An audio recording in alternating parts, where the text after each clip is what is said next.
अस्सलाम वालेकुम स्टूडेंट्स, मेरा नाम है मोहम्मद सुहेल और मैं आपका फ़िज़िक्स टीचर हूँ। स्टूडेंट्स, आज मैं आपको रूटीन के लेक्चर से हटकर एक दरख्त की कहानी सुनाना चाहता हूँ। स्टूडेंट्स, ये दरख्त 400 साल पुराना है और इंग्लैंड के एक काउंटी लिंकनशायर में आज भी मौजूद है। ये दरख्त आलमगीर शोहरत का हामिल है और आज भी सयाह इसको दूर दूर से देखने के लिए आते हैं। स्टूडेंट्स, इस दरख्त को आलमगीर शोहरत आज से तकरीबन 355 साल पहले हासिल हुई, जब 1665 की एक शाम एक साइंस का तालिब इल्म इसके नीचे आकर बैठा। स्टूडेंट्स, इस साइंस स्टूडेंट की कहानी भी बहुत दिलचस्प और मज़ेदार है।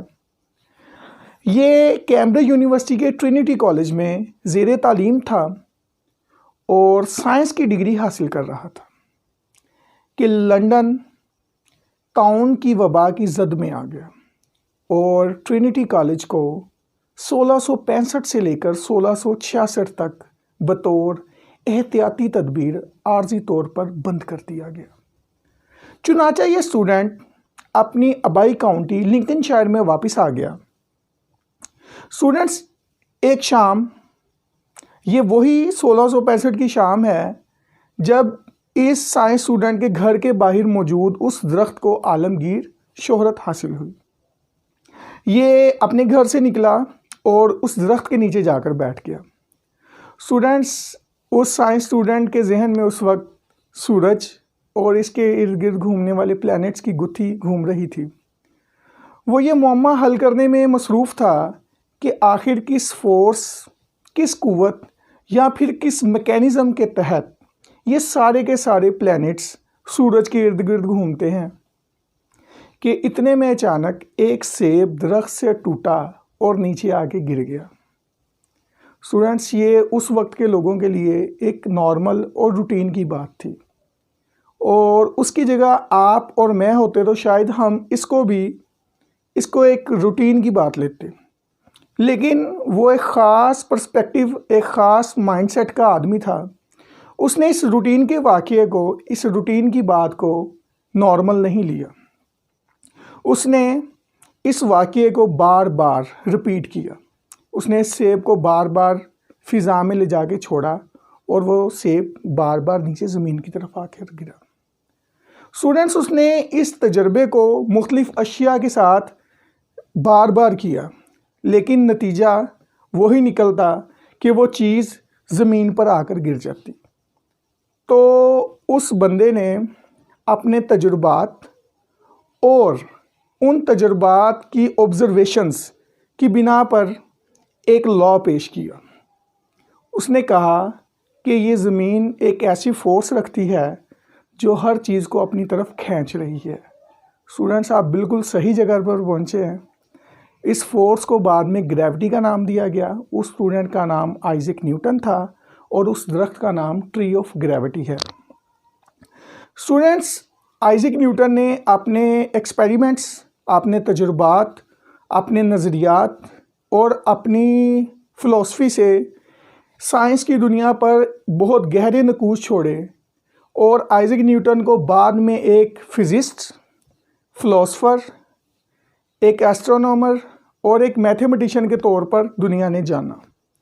स्टूडेंट्स, इस सारे वाक़ये से जो लॉ पेश किया गया उसको बाद में लॉ ऑफ ग्रेविटेशन का नाम दिया गया।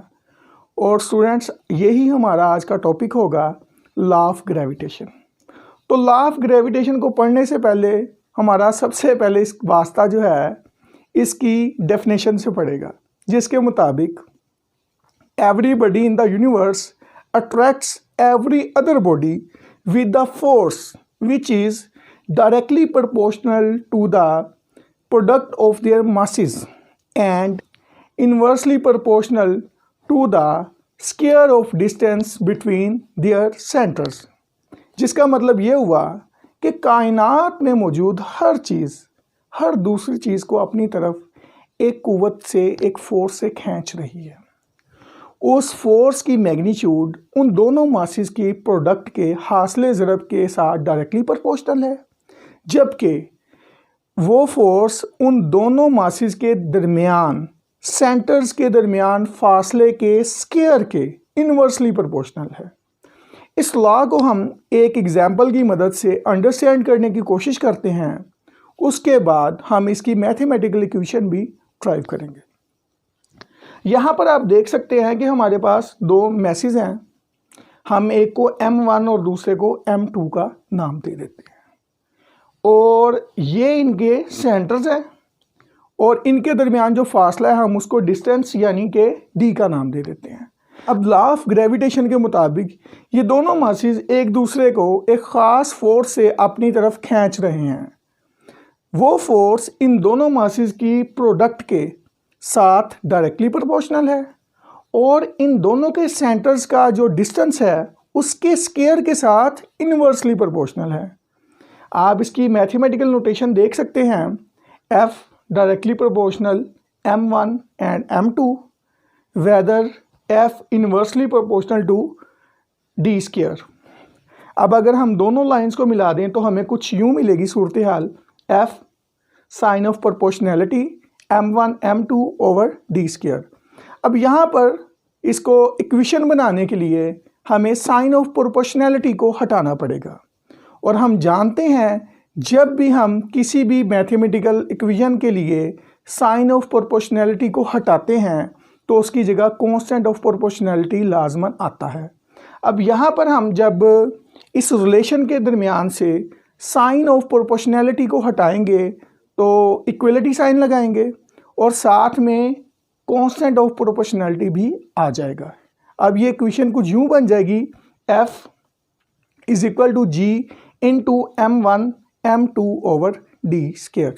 स्टूडेंट्स, यहाँ पर F से मुराद फोर्स आप जान गए होंगे, M1 से मुराद फर्स्ट बॉडी का मास, M2 से मुराद सेकंड बॉडी का मास, और D से मुराद उन दोनों के सेंटर्स के दरमियान डिस्टेंस है, जबकि G जो है वो प्रोपोर्शनैलिटी कांस्टेंट है, जिसकी वैल्यू ज़मीन पर तकरीबन हर जगह पर यकसा होती है, जो कि 6.673 multiply 10⁻⁻11 newton metre square kilo per square gram होती है।